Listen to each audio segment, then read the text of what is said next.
the leaders gathered around it. Now, this is possibly where the broad outlines of the discussion are going to be laid out. You can see the translators in the box at the background, and clearly this is a press call, a photo call that's being held. But to the right-hand side, you can also see some of the negotiating staff, which are in the background, the diplomatic staff in the background as well. They too are going to be carrying on their own negotiations in side rooms and elsewhere in order to try to get the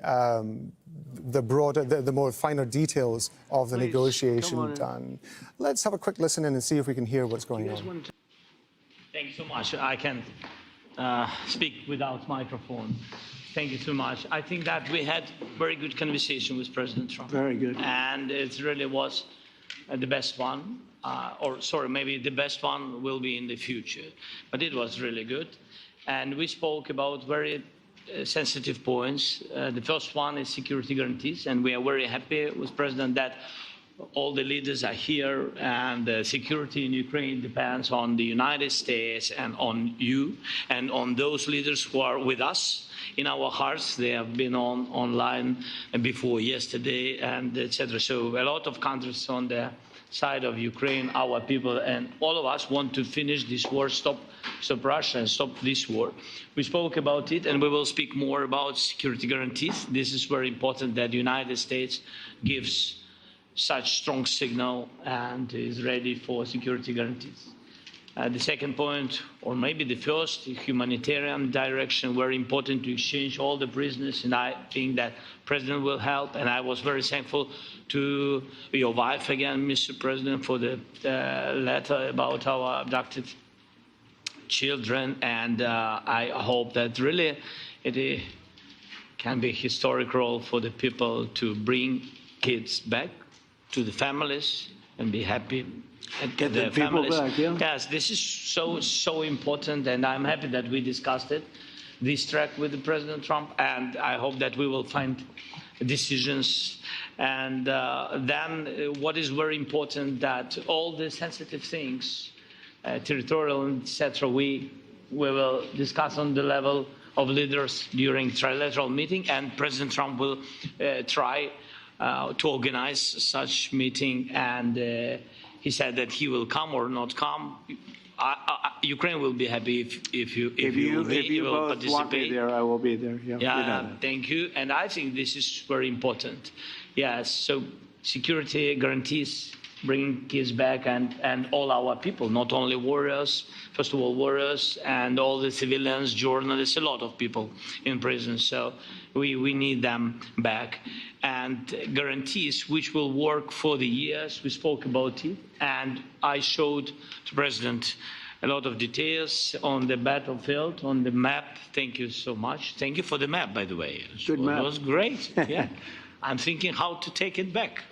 We'll get you. No. I think that we had constructive, specific meeting, and I'm very thankful to all the leaders who are here, and you help a lot, and so we're happy that we have such big unity today. Thank you, Mr. President. Thank you very much, for hosting us. Mr. President. I think you'll see. I will be very brief. I really want to thank you, President of the United States, dear Donald, for the fact that you, as I said before, broke the deadlock basically with President Putin by starting that dialogue. And I think it was in February that you had the first phone call, and from there we are now where we are today. And that is, I think, if we play this well, we could end this. And we have to end this. We have to stop the killing. We have to stop the destruction of Ukraine's infrastructure. It is a terrible war.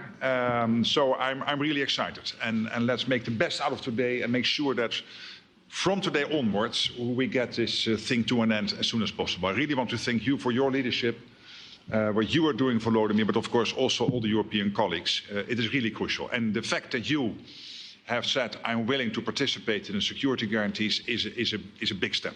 It's really a breakthrough, and it makes all the difference. So also thank you for that. Well, NATO also is. Thank you very much. It's a pleasure to be here, and it's a very important moment. Indeed, we are here, Europeans, as friends and allies. We had a fantastic NATO summit. Together as the two largest and biggest economies in the world, we had the largest trade deal ever agreed. And now we are here to work together with you on a just and lasting peace for Ukraine. Stop the killing. This is really our common interest, stop the killing. And indeed, it's very good to hear that we're working on the security guarantees, Article 5 lies security guarantees, so important. But I want to thank you also that you mentioned the thousands of Ukrainian children that have been abducted. And as a mother and grandmother, every single child has to go back to its family.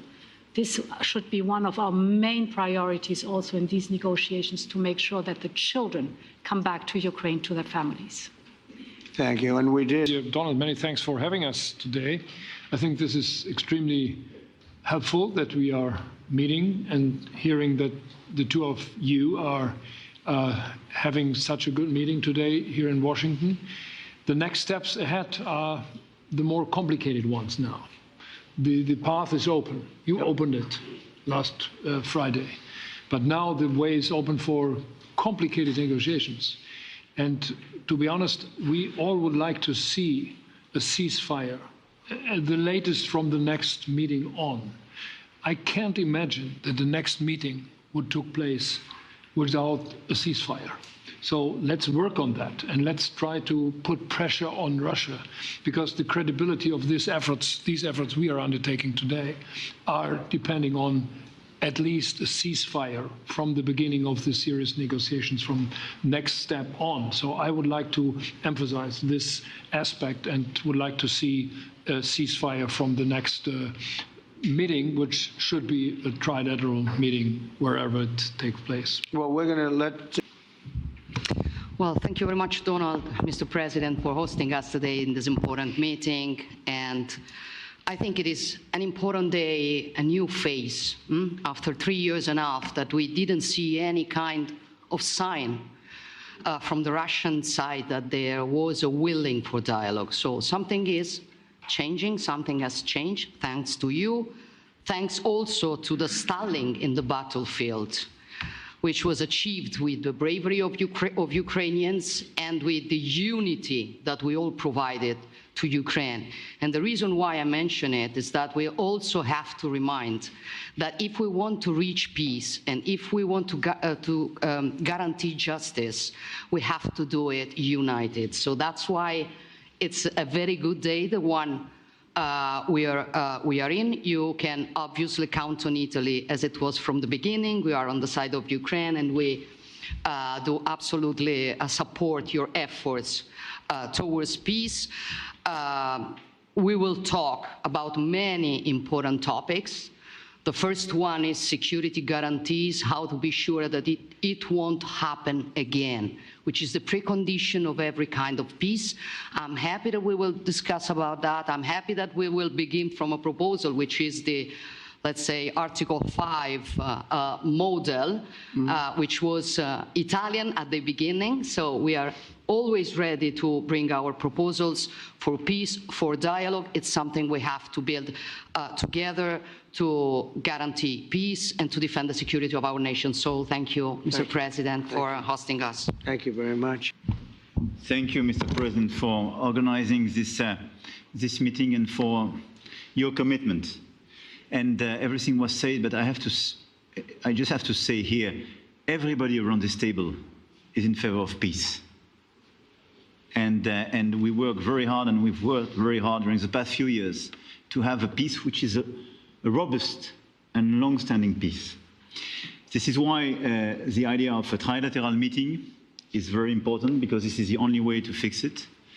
And by the way, I think as a follow-up, we would need probably a quadrilateral meeting, because when we speak about security guarantees, we speak about the whole security of the European continent. And this is why we are all united here with Ukraine on this matter. In order to organize such a trilateral meeting, your idea to ask for a truce or a ceasefire, at least to stop the killings, as we discussed, is a necessity. And we all support this idea. And in order to have such a long-standing peace for Ukraine and for the whole continent, we do need these security guarantees. And the first one is clearly a credible Ukrainian army for the years and decades to come. And the second one is our own commitment, all of us, And we worked very hard during the past few months amongst the coalition of the willings with the support of NATO to build the different pillars of security guarantees and our commitments. And you can be sure that the Europeans are very lucid about the fact that they have their fair share in these security guarantees for Ukraine, but their own security is clearly at stake in this situation. So you can count on us, as we can count on you, in order to deliver this robust peace for both Ukraine and Europe. Thank you very much, Emmanuel. Mr. Thank you very much, Mr. President, and thank you for hosting us here. Can I start where Emmanuel started, which is we all want peace. The war in Ukraine has had a huge impact, particularly on the Ukrainians who've borne the brunt of it, but it's also had an impact on Europe and on the United Kingdom. There's not a family or community that hasn't been affected. And when we talk about security, we're talking about the security not just of Ukraine, we're talking about the security of Europe and the United Kingdom as well, which is why this is such an important issue. I think this is such an important meeting. As a group, I think we've had a discussion on the phone a number of times, Mr. President, but be able now to be around the table to take it forward. And I really feel that we can, I think, with the right approach this afternoon, make real progress, particularly on the security guarantees, and your indication of security guarantees of some sort of Article 5 style guarantees fits with what we've been doing with the Coalition of the Willing, which we started some months ago, bringing countries together and showing that we were prepared to step up to the plate when it came to security, with you coming alongside, the US alongside what we've already developed. I think we could take a really important step forward today, a historic step actually could come out of this meeting in terms of security for Ukraine and security in Europe. I also feel that we can make real progress towards a just and lasting outcome. Obviously, that has to involve Ukraine, and a trilateral meeting seems the sensible next step. So thank you for being prepared to take that forward, because I think if we can ensure that that is the progress out of this meeting, both security guarantees and some sort of progress on trilateral meeting of some sort to bring some of the difficult issues to a head, then I think today will be seen as a very important day in recent years in relation to a conflict which has gone on for 3 and a bit years, and so far nobody's been able to bring it to this point. So I thank you for that. Well, thank you very much. I'll take the notion of youth back to my wife and try to convince her. Thank you very much, Mr. President. I think in the past 2 weeks we've probably had more progress in ending this war than we have in the past 3.5 years. And I think the fact that we're around this table today is very much symbolic in the sense that it's Team Europe and Team United States helping Ukraine. And the progress that we're looking out of this meeting is about the security guarantees, which are a big part of this. And then, of course, moving towards a process with a trilateral meeting with you and President Putin and President Zelenskyy. Some of the international media might wonder, why is the President of Finland here? I think the reason is probably that we might come from a small country, but we have a long border with Russia, over 800 miles. And we, of course, have our own historical experience with Russia from World War II, the Winter War and the War of Continuation. And if I look at the silver lining of where we stand right now, we found a solution in 1944, and I'm sure that we'll be able to find a solution in 2025 to end Russia's war of aggression and find and get a lasting and just peace. The situation is very difficult, but that's why we're here. Thank you, Alex.